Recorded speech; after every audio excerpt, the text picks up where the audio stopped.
विहान को थोड़ा इंटरेस्टिंग तरीके से खाना खिलाने की कोशिश कर रही हूँ। तो ये पराठा है, वैसे देखो ये टुकड़ा तोड़ा था, नहीं खा रहा, सिंपल पराठा तो नहीं खा रहा। तो मैंने क्या किया, एक अंडे की ना हल्की सी भुजी बनाई है घी में, सिंपल प्लेन। इसमें थोड़ा सा इसको मैं इस तरीके से रोल बनाऊंगी।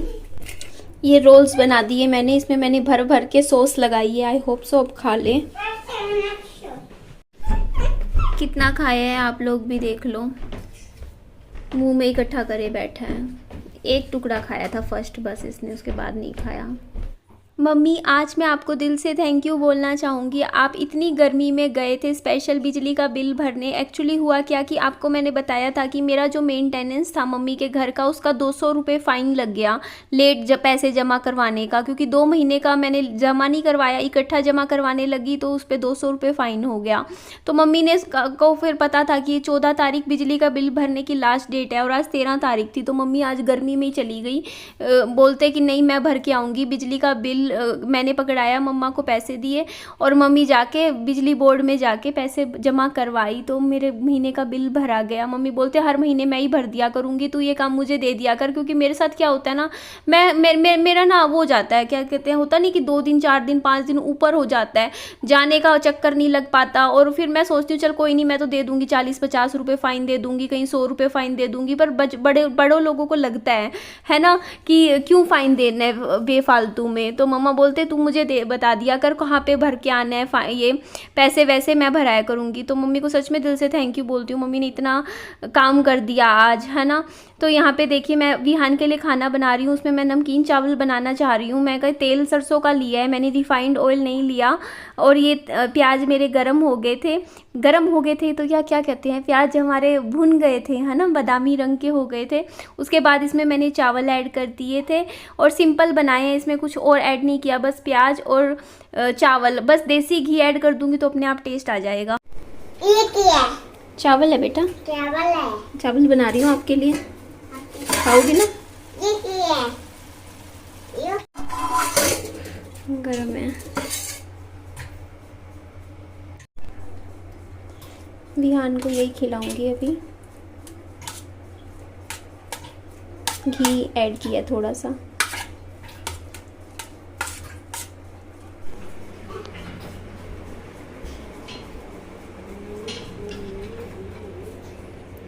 बाबू क्या है ये चावल है। ये चावल है? चावल है। इसे खाते हैं? खाते हैं चावल। आप भी खाओगे? हाँ। गरम गरम है, हाँ। ठंडा कर करके खाना है, ठीक है?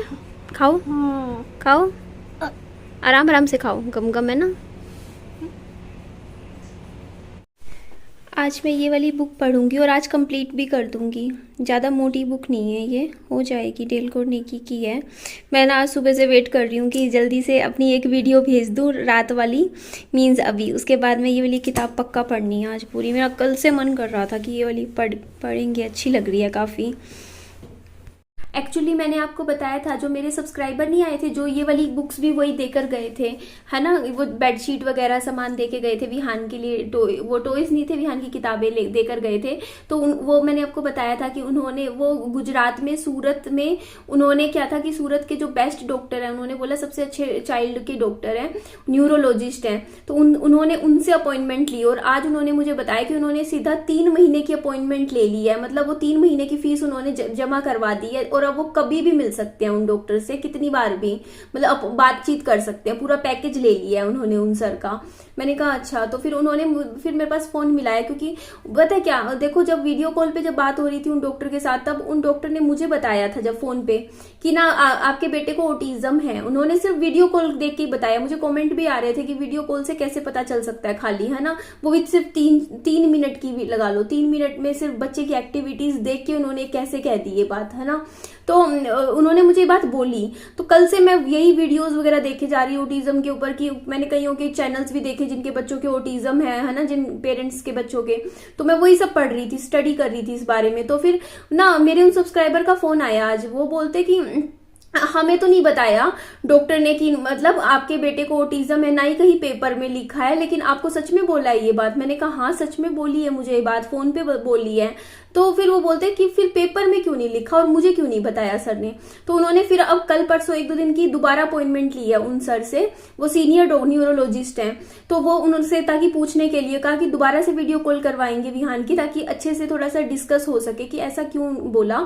हो सकता है उन्होंने पेपर में इसलिए ना लिखा हो, उनको लगा हो, क्योंकि एक तो होता है बाय फेस तो बच्चे से नहीं मिले ना, उन्होंने सिर्फ मुझे शायद बोला हो कितना परसेंटेज है, कितना असर है, सारी चीजें जानना पड़ेगा ना वो चीजें। तो वो जो मेरे सब्सक्राइबर है उन्होंने फ्लाइट की ना कह रहे हैं कि वो बुक कर रहे हैं, बोल रहे हैं कि वो फ्लाइट बुक करके वो हिसार आएंगे वापस। और जो आपके जो डॉक्टर है ना जिनसे आपका ट्रीटमेंट अभी चल रहा है, एक बार क्योंकि वो क्या है मेरी सारी रिपोर्ट्स ले गए थे बट वो एमआरआई नहीं लेकर गए, और वहां जो डॉक्टर है उन्होंने बोला कि अगर आप हमें एमआरआई दिखा दोगे ना तो उसको देख के हम बता सकते हैं कि बच्चे के माइंड दिमाग में कितना परसेंटेज का डैमेज है, कितनी दिक्कत है, क्या वो ठीक हो सकता है नहीं हो सकता, हम सिर्फ एमआरआई देख के बता सकते हैं। उन्होंने ये बात बोली है कि देखो अगर जेनेटिक है, पैदाइशी ही है, मतलब जेनेटिक होता है, कई चीजें होती है जेनेटिक, तो वो ठीक नहीं होगा, वो तो जन्मजात फिर वो पूरी जिंदगी चलता है जो दिक्कत होती है। लेकिन अगर वो बच्चे मतलब डिलीवरी के टाइम हुई है, या थोड़ा जैसे होता है ना कि बच्चे को पैदाइशी जैसे होता है ना डिलीवरी वगैरह में, जैसे नॉर्मल डिलीवरी में हो जाता है ऑक्सीजन की अचानक से बच्चे को जैसे कमी हो जाए, या फिर जोंडिस हुआ था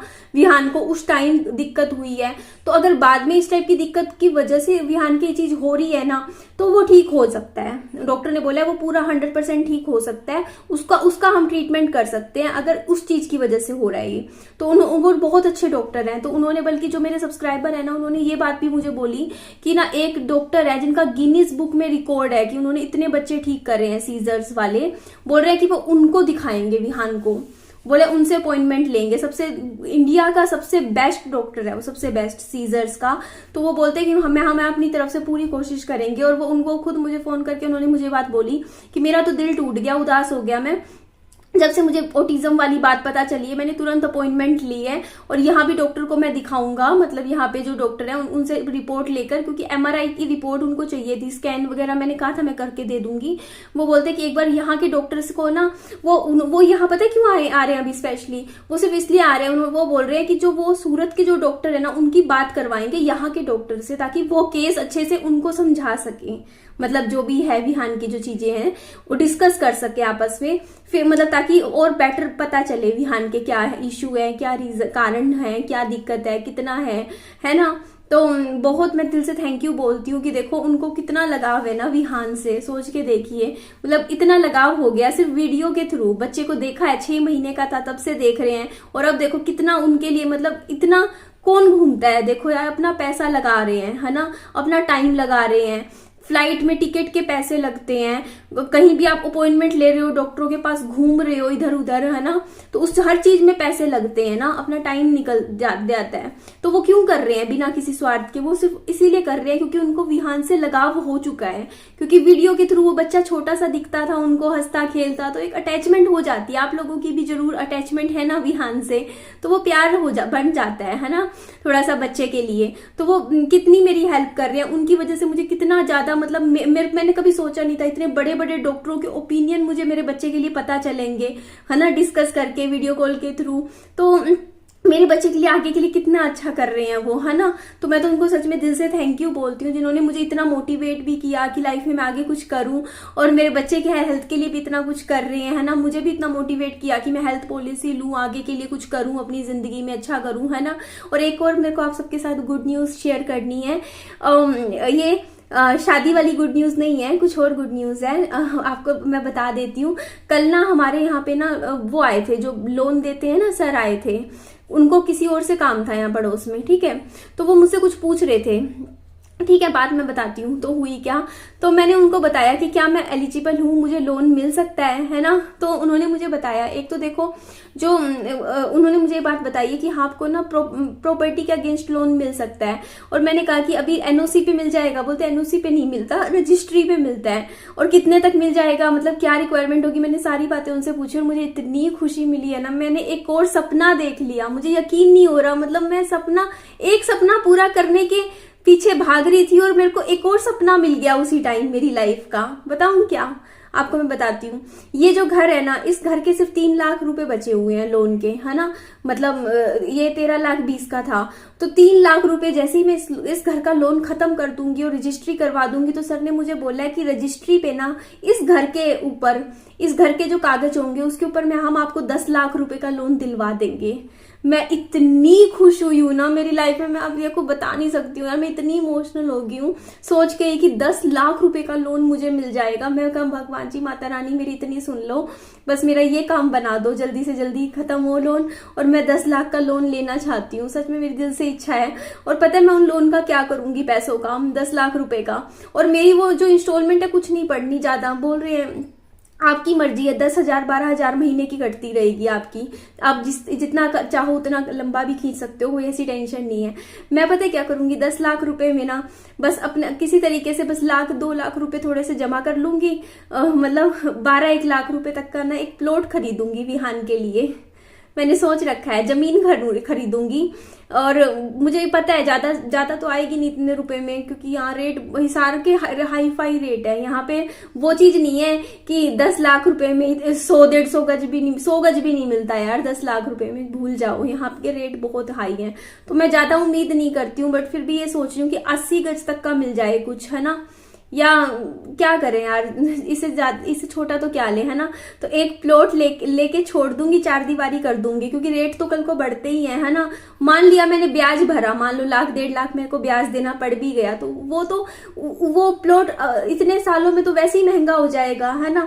तो मैं लोन करवा के अपनी किस्तें भरती रहूंगी, और विहान को फिर मैं क्या कर दूंगी, ये घर हो जाएगा मम्मी वाला जिसमें मम्मी रह रहे हैं, ये घर जिसमें मैं अभी रह रही हूँ, 2 घर हो गए, तीसरा वो प्लॉट हो जाएगा, है ना। और उसके बाद बस मेहनत इतनी करूंगी, फिर मैं नौकरी भी पकड़ लूंगी, है ना। एक बार जब मैं बैंक वो वाला लोन, लेकिन मैं इस लोन को पूरा करने के बाद वो लोन लूंगी, 2 लोन इकट्ठे नहीं चलाऊंगी, इतनी टेंशन नहीं पालूंगी। जब ये क्लियर हो जाएगा उसके बाद आप खुद सोच के देखो यार, मतलब मैं इतनी छोटी सी उम्र में अपने बच्चे के लिए कितना कर दूंगी, है ना। अच्छा नहीं लगता सुनने में, वो भी ऐसी हालत में जब कि रोड पे खड़ी थी एक दिन, है ना। मतलब कुछ भी नहीं था, पैसा नहीं था, कुछ नहीं था, और मतलब छोटे से बच्चे के लिए मतलब लाइफ, बच्चे विहान की लाइफ सेट करके जानी है। बस मैं उस उम्मीद में ना, मैं इतने सपने संजो लिए हैं ना मैं कहा इसको पूरा करना है। मैं नौकरी भी मैं देखने लग रही हूँ, बात कर रही हूँ कि अभी मतलब इस साल तो नहीं कर पाऊंगी, बट अगले साल तक विहान को भी स्कूल में डलवा लूंगी, फिर नौकरी करती रहूंगी। जो नौकरी से पैसे आएंगे वो पूरे के पूरे किस्त में भर दूंगी, किस्त चली जाएगी उससे मेरी हर महीने की जो प्लॉट की होगी, और जो यूट्यूब से आएगा मेरा जो भी आएगा, ज्यादा कम भी आए कोई दिक्कत नहीं है ना, उससे बस मेरा घर खर्च चलता रहेगा, है ना। ये सब सोच रखा है मैंने। बताइएगा कैसी है। मैंने तो काफी ज्यादा मतलब सोच रखा है, इस तरीके से कर रखा है प्लान कि बच्चे का फ्यूचर अच्छे से सेट हो जाएगा, है ना। बताइएगा कैसा है मेरा प्लान। बाकी ज्यादा बड़ा तो नहीं मिलेगा इतने में प्लॉट, बट जितना भी मिले, है ना, जितना कर पा रही हूँ अपनी हैसियत के हिसाब से, पूरी कोशिश तो कर रही हूँ ना। इससे ज्यादा आप ही बताइए ना, पूरा अपना जोर लगा रही हूँ कि कुछ अच्छा कर पाऊं। फिर भी देखो बात करूंगी, अभी तो लग जाएगा इस सब में, काफी टाइम लग जाएगा, 6 महीने लग जाएंगे, 100% पूरे 6 महीने निकलने हैं। लेकिन सोच तो अच्छा रही हूँ ना विहान के लिए, अच्छी लाइफ दूंगी उसको, बहुत अच्छी। ठीक है जी, चलिए इस वीडियो को मैं एंड करती हूँ। पता है एक्चुअली क्या है, फिर ना जैसे जहाँ प्लॉट लूंगी ना वहां पे ना शहर की तरफ हो जाएगा बिल्कुल। ये भी है अच्छा एरिया, लेकिन वो टिपिकल बिल्कुल, तो वहां पे स्कूल भी विहान को नजदीक पड़ेंगे। तो देखते हैं क्या कर सकती हूँ आगे, क्योंकि अगर मैं मतलब लोन भी कई चीजें उन्होंने मुझे कहा था आज फोन करेंगे, बट मैं अभी कोई फायदा नहीं है। अभी देखो उनसे बात करके क्या फायदा होगा, सर जो हैं बैंक के जो सर है, क्योंकि अभी क्या है ना, क्योंकि अभी मैं कुछ महीने तो ले ही नहीं सकती लोन, ये लोन क्लियर करना है, प्रॉपर्टी देखूंगी पहले, उसमें भी मुझे टाइम लगेगा। ऐसी थोड़ी है कोई ढंग की चीज देखनी है ना, तो ये सब में टाइम लगेगा, उसके बाद देखूंगी। मेरे को लगता है लोन तो मुझे पता है, मेरा 5 लाख रुपए का क्रेडिट कार्ड बन रहा है, वो भी बिना किसी डॉक्यूमेंटेशन के। मेरे पास रोज मैसेज आते हैं, बल्कि कहते हैं कि आपको 1500 रुपए का कुछ गिफ्ट भी देंगे अगर आप क्रेडिट कार्ड बनवाओगे। तो मैं खुद बनवाती नहीं हूँ, मैं 2 साल हो गए, क्रेडिट कार्ड वाले इतने मैसेज करते हैं, मेरे को फोन भी आते हैं बनवा लो बनवा लो बनवा लो, लेकिन मैं बनवाती नहीं हूँ। 5 लाख का क्रेडिट कार्ड भी सोच के देखो, सिर्फ इसलिए कि आदत खराब हो जाती है ना, क्रेडिट कार्ड हो तो, बट देखूंगी कभी बनवा के रख लूंगी, कल को जरूरत पड़ेगी एकदम से पैसा हो, है ना, वहां से यूज हो जाए कुछ ना कुछ। देखते हैं क्या करते हैं लाइफ में, बट कुछ प्लान्स बनाए हैं, बस उनको एग्जीक्यूट करूंगी। और आपको देखना, इतना मोटिवेट करूंगी ना, इतना मोटिवेट करूंगी, आप भी कहोगे कि भैया निधि नाम की एक लड़की थी जो पति के मरने के बाद ऐसी खड़ी हुई, ऐसी मेहनत करी उसने कि जिस भी लड़की पे कल को दुनिया में दुख पड़े ना, उनको कहना कि बनना है निधि की तरह बनो, है ना, निधि की तरह स्ट्रोंग बनो। जैसे निधि अपने बच्चे के लिए खड़ी हुई, मेहनत करी है, अपने आप को मजबूत बनाया है, वैसे ही आप लोगों को खड़े होना है ना। आप लोग, बस मैं इतने में खुश हो जाऊंगी। कोई अगर एक बार ये कहेगा कि हाँ इस लड़की की तरह बनो, बस मुझे बहुत अच्छा लगेगा। ठीक है जी, चलिए इस वीडियो को मैं यही एंड करती हूँ। नेक्स्ट ब्लॉग कंटिन्यू करूंगी, विहान को ले आती हूँ अभी मैं, फिर मैं 1 मिनट भी ना खराब नहीं करती अपना, मैं बहुत लगी रहती हूँ ऐसे ऐसे ऐसे पूरा दिन। पता नहीं, मेरे को लगता है मैं पता नहीं क्या कर दूँ अपनी लाइफ में, मैं बहुत ज्यादा जोश रहता है ना, एक्टिव रहती हूँ मैं बहुत ज्यादा। ठीक है जी, बाय बाय, टेक केयर।